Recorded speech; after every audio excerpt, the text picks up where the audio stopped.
The crimes committed here have made a deep impression on me. There are no words to describe your tragedy. The brutal war continues, but the Republic of Moldova stands with you and condemns the atrocities.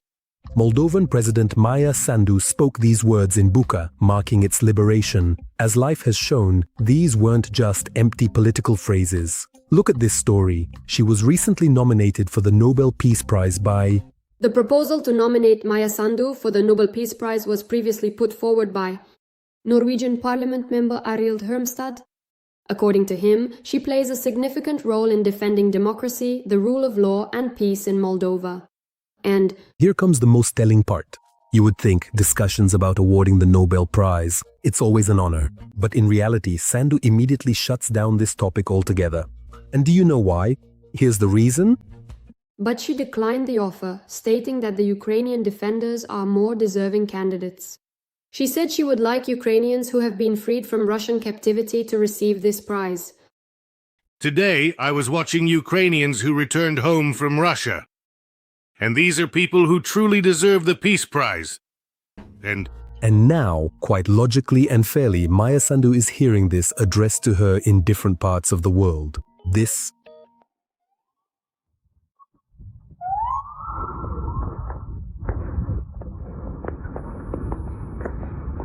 obviously, the maniac Putin is practically foaming at the mouth because of Maia Sandu's pro-European policies and her support for Ukraine.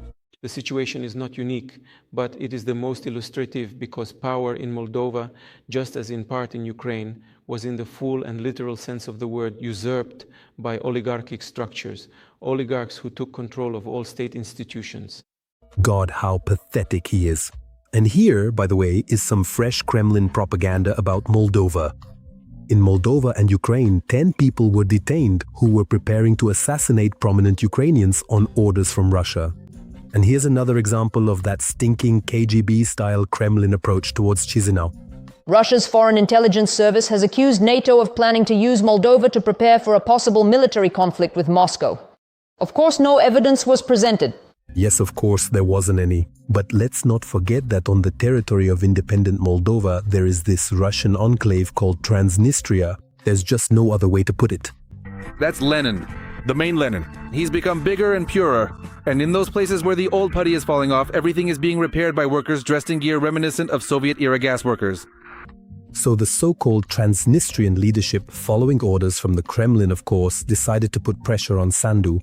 With outrageous cynicism, the Transnistrian separatists are demanding that Moldova pay for the supply of Russian gas to the unrecognized republic, but without success.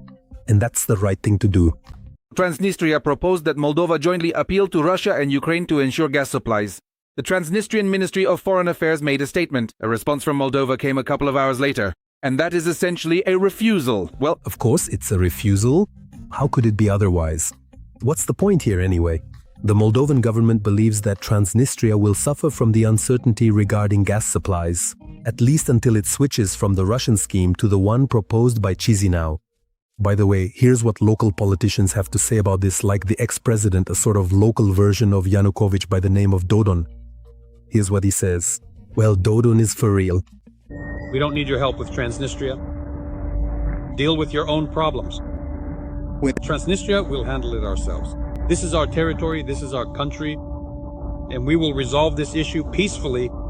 Yeah, they'll resolve it, these so-called fixers.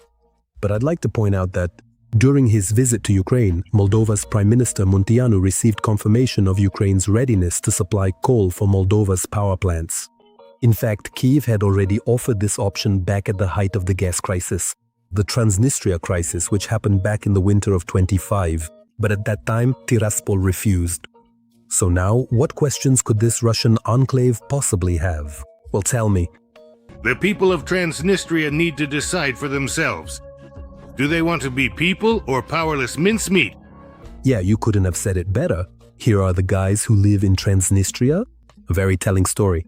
Now you'll see that the loyal Russians have nothing left. And literally nothing left to eat anymore. Physically, there's nothing to eat and no money to buy it. I'll say it again. And yet Putin keeps meddling in Ukraine and Moldova. It's time to stop putting up with this. Look at the old folks. See how they live. Do you eat beef often? I don't eat at all. I don't eat meat at all. Better. Swearing is allowed, but I am for culture. So everything is very bad. Why? Come in for a 5. It doesn't suit me at all. It doesn't suit me at all. Listen to the meat. I really feel sorry for these people who eat meat. It's so hard for them. Yes, Kutinskaya Russia is a country. Mordor